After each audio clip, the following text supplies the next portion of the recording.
Have you ever stopped to think if being a teacher here in the USA is anything like being a teacher in, say, Japan or China? Well, today, that's exactly what we're going to do.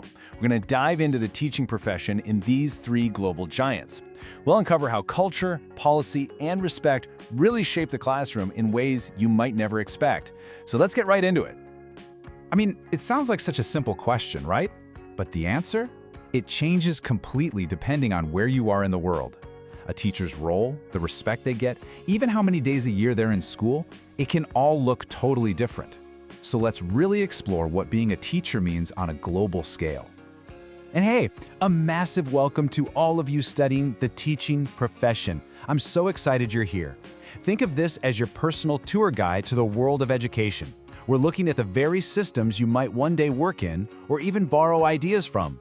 We're about to see how culture and policy build the very foundation of teaching. Okay, first up, let's zoom out and look at the big picture, the system's blueprint. How is education actually put together? You know, who's making the rules that teachers and students live by every single day? This is actually where we see our first major split. So, on one side, you've got centralized systems, like in China and Japan. Here, the national government is in the driver's seat, setting one single curriculum for everyone. But on the other side, you have the decentralized US system, where the power is really in the hands of states and local districts. This creates this incredible patchwork of standards, meaning what a student learns in Texas could be really different from what a student learns in Vermont. Now, this table really lays out how those different philosophies work in the real world. You can see how both China and Japan have a single national group overseeing everything, but look at the school days per year. Japanese students are in school for 243 days. Wow. In the US, it's usually around 180. That is more than 3 months of extra classroom time every single year. That's a huge difference. All right, so you've decided you want to be a teacher. How do you actually get into the classroom? Let's move on and see how that journey looks across these three countries. Because trust me, the path you have to walk can be a whole different ballgame. This chart shows you the different hoops you have to jump through. In China, home to the world's largest teaching force, it's all about standardized or provincial exams. In Japan, you're facing a prefectural exam and, get this, you typically have to be under 30 years old. Meanwhile, here in the US, it's all about meeting your state's specific requirements and passing tests like the Praxis to get that license. And you know, speaking of community, I just got to take a quick second here and say thank you. Your support for our class channel, No Problem, Only Solution, has been absolutely incredible. Your curiosity is what makes this so much fun. And hey, if you're new here, we would love for you to join our community of future educators. So, let's zoom in on Japan for a second. It's a really structured path. Imagine you're an aspiring teacher there. First, you get your degree, but you're not done, not even close. Then you have to get a license from the local prefectural board, pass their specific exam, and then you have to nail multiple interviews before you're officially in. It's a super rigorous and very methodical process. Okay, this next part, this is huge. Once you're finally in that classroom, how does society see you? Let's dive into how the teaching profession is valued, not just in terms of salary, but just as importantly in social standing and respect. Let's talk money, shall we?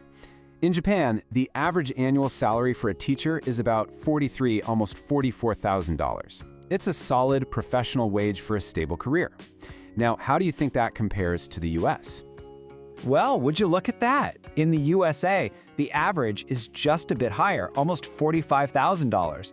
The numbers are surprisingly close. And this is exactly why salary is only half the story. The real difference isn't so much in the paycheck, but in the cultural value that's placed on the profession itself.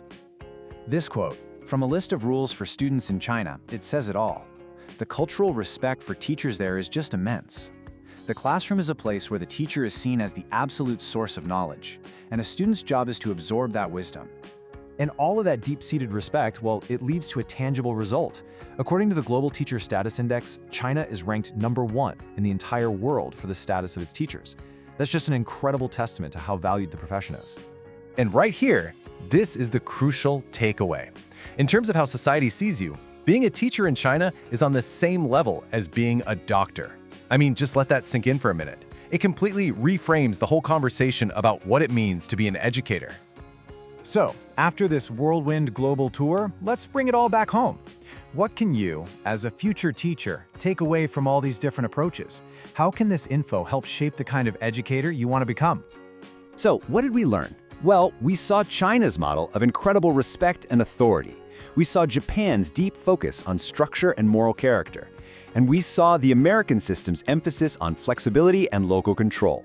3 very different philosophies on what education is all about. And that brings us to our last question, and this one is for you. As you start to picture your own future classroom, what are you going to borrow from our trip today? Will it be that deep sense of respect and authority from China, the meticulous focus on character from Japan, or maybe the innovative freedom of the US system? What lessons from around the globe are you going to carry with you? Thank you so much for coming along on this global journey with me. I really hope it's given you a fresh perspective on your future career. And hey, don't let the learning stop here. Make sure you check out the Teaching Profession playlist on our channel. It's packed with more explainers just like this one to keep building your knowledge. Until next time, keep learning.